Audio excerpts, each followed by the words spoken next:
विरार में इस बार दिवाली की सुबह कुछ खास रही, क्योंकि यहाँ हुआ है एक ऐसा समुराय आयोजन जिसने सबका दिल जीत लिया। जी हाँ, विरार में विधायक हितेंद्र ठाकुर द्वारा प्रायोजित और यंग स्टार ट्रस्ट द्वारा आयोजित आपके मन में हमारे मन में दिवाली पहत गीत। आपको बता दें, कार्यक्रम ने पूरे शहर को संगीत से खुश कर दिया है। विरार पश्चिम के भाऊ साहब वर्तक सांस्कृतिक भवन सभागृह में सुबह 7 बजे से ही माहौल शुरू हो चुका था। पुराने मराठी और हिंदी गीतों के मनमोहक धुनों पर वरिष्ठ नागरिक, महिलाएं, पुरुष और बच्चे सभी ने झूम कर लिया आनंद। आपको बता दें तो ये सिर्फ एक कार्यक्रम नहीं बल्कि 22 सालों से चलती आ रही सुंदर परंपरा है जो हर साल लोगों के दिलों को सुरों से जोड़ देती है। संकल्पना आयोजित अजय पाटिल ने इस पर क्या कुछ कहा, वो सुनिए। दिवाळी पहाट हा कार्यक्रम पार पडतोय, कशा पद्धतीचे कार्यक्रमाचे रूपरेषा आहे? गेले 35 वर्षापूर्वी लोकनेते हितेंद्र ठाकूर यांनी कला क्रीडेचं एक रोप लावलेलं वसई तालुक्यामध्ये।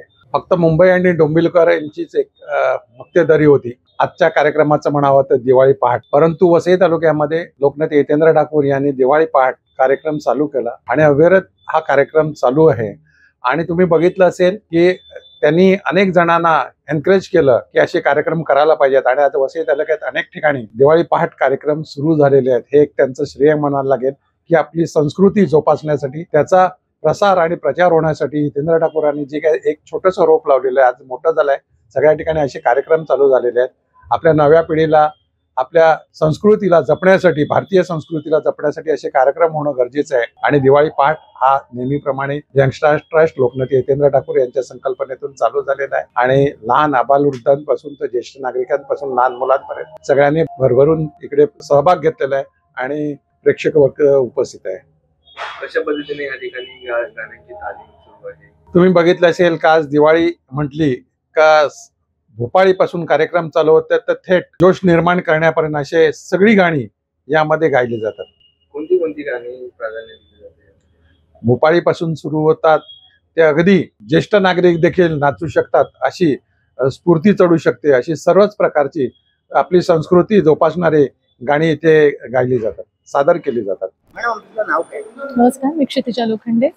दिवाळीची पहाट हा प्रोग्राम कशा पद्धतीने आणि कशा रूपाने? दिवाळी पहाट हा कार्यक्रम ऍक्च्युली आपल्या संस्कृतीचाच एक भाग आहे असं म्हटलं पाहिजे। म्हणजे जसं आपण दिवाळीला लवकर उठतो, स्नान करतो, अभ्यंग वगैरे, त्याचप्रमाणे एक तरी पहाट ही अशी सुरांनी न्हावून घेतलेली असली पाहिजे आणि तशीच आजची पहाट होती आणि खूप छान वाटलं आम्हाला सगळ्यांनाच, गायकांना। सगळ्या पद्धतीची गाणी होती, खरं तर भक्तिगीतं होती, भावगीतं होती, लावणी होती, त्यानंतर कव्वाली सुद्धा लोकांच्या डिमांडवरनं आम्ही घेतली, त्यानंतर महाराष्ट्र गीत होतं, लोकगीतं होती, सगळ्या पद्धतीची गाणी आम्ही कव्हर केली।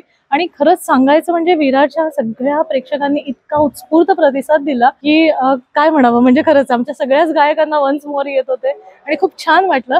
फक्त हेच सांगेन की दिवाळी आपण साजरी करायचीच आहे, फक्त ती साजरी करताना शुभ दीपावली म्हणून करूयात, नाही का? नाव? मी भरत म्हात्रे। दिवाळी पहाट हा प्रोग्राम कशा पद्धतीने? दिवाळी पहाट हा कार्यक्रम हा एक महाराष्ट्राचा सांस्कृतिक ठेवा आहे।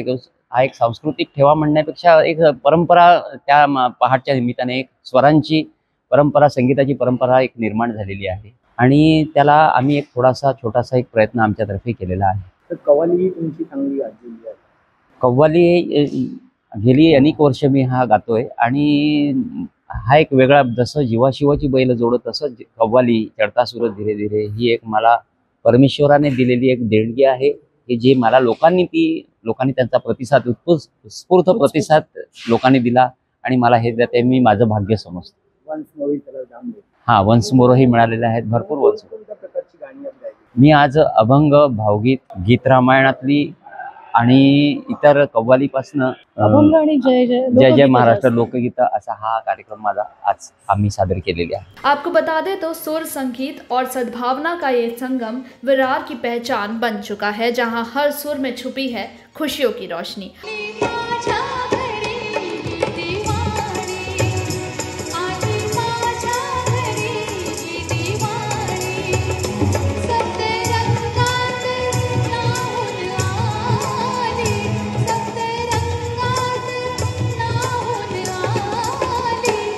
आपकी इस पर क्या राय है, हमें कमेंट सेक्शन में ज़रूर बताइएगा और हर लेटेस्ट खबर के लिए सब्सक्राइब करना ना भूलिए हमारे YouTube चैनल दी जर्नलिस्ट.in को।